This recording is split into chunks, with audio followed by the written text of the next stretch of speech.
कुछ लोगों से सुन रहा हूँ कि सरकार ने विद्यालय में प्रतिबंध लगाया किसी के आने जाने पर या रिकॉर्डिंग। राजस्थान में लगातार भाजपा सरकार बनने के बाद तमाम प्रकार की क्रूतियाँ शुरू हो चुकी है। और ये क्रूतियाँ मैंने इसलिए बोला क्योंकि भाजपा सरकार नहीं चाहती कि कोई पत्रकार सच्चाई को दिखाए।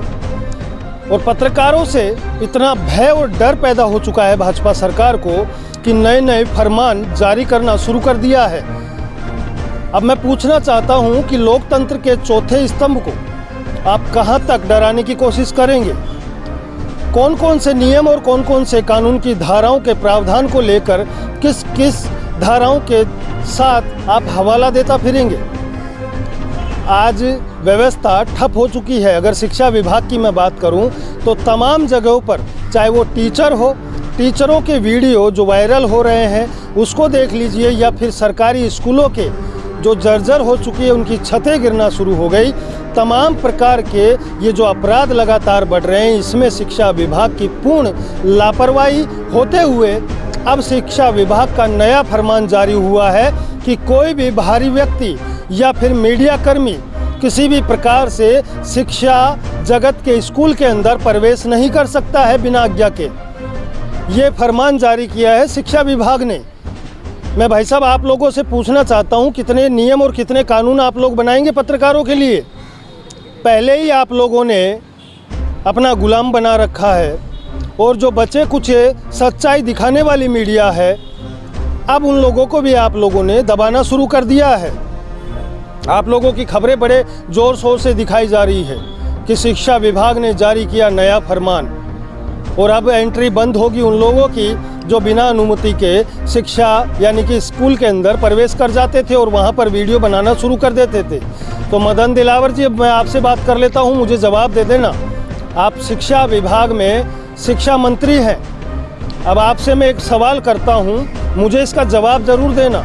अगर आप वास्तव में शिक्षा मंत्री हैं तो इसका जवाब देना। आपने एक वीडियो के दौरान बोला था कि मुझे चिंता है बच्चों की, स्कूल के छोटे छोटे बच्चों की, कोई मीडिया कर्मी उनसे बात ना करे, उनकी फ़ोटो को नहीं दिखाई जाए।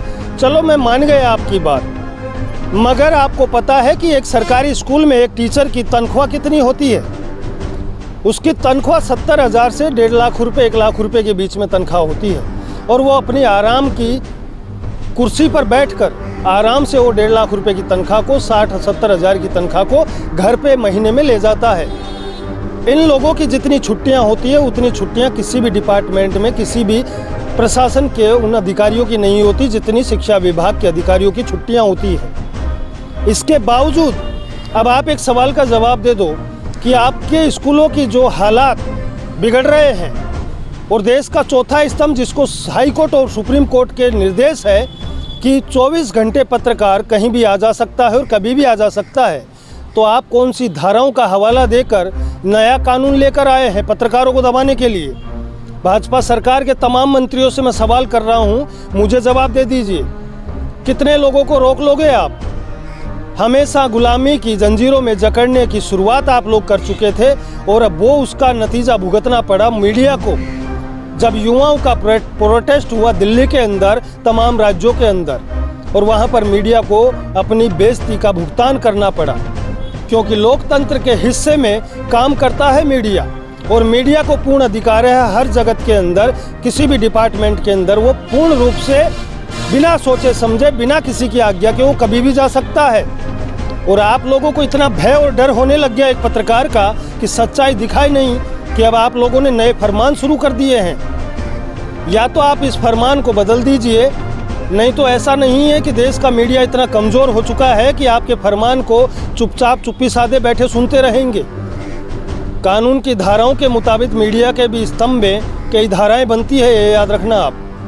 अगर वो लोग नहीं जानते तो मैं भली भांति जानता हूँ और आपको बता दूंगा। आप लोग थोड़ा सा नियम के प्रावधानों में सिस्टमों को बदलने की कोशिश तो करिए, मगर मीडिया को दबाने की कोशिश मत करिए। अब देखना होगा कि ये लोग पत्रकारों से कितना भय खा रहे हैं, क्योंकि पत्रकारों की लगातार एंट्री बंद करना, यानी कि भाजपा सरकार को डर और भय सताने लग गया है। जर्जर स्कूलों की बिल्डिंगों की हालत को जब मीडिया कर्मी दिखाना शुरू कर दिया तो अब मीडिया पे ही रोक लगाना शुरू कर दिया इन लोगों ने। अगर इतना डर है आप लोगों में तो मैं कह रहा हूँ मंत्री बनना छोड़ दीजिए, घर पे आराम कर लीजिए। सत्ता नहीं संभलती तो मैं बनने के लिए तैयार हूँ आपकी जगह शिक्षा मंत्री, और मैं पूरे राजस्थान का भार संभालने के तैयार हूँ। मैं बता दूंगा कि एक शिक्षा मंत्री का काम क्या होता है और वो शिक्षा जगत में किस प्रकार काम करता है। करोड़ों अरबों रुपए का बजट पेश होता है और बच्चों की स्कूलों की हालत हो रही है जर्जर, और आप लोग मीडिया की एंट्री पर बैन लगा रहे हैं। तमाम मीडिया जगत में खबरें चलाई जा रही है कि अब नया फरमान जारी किया है।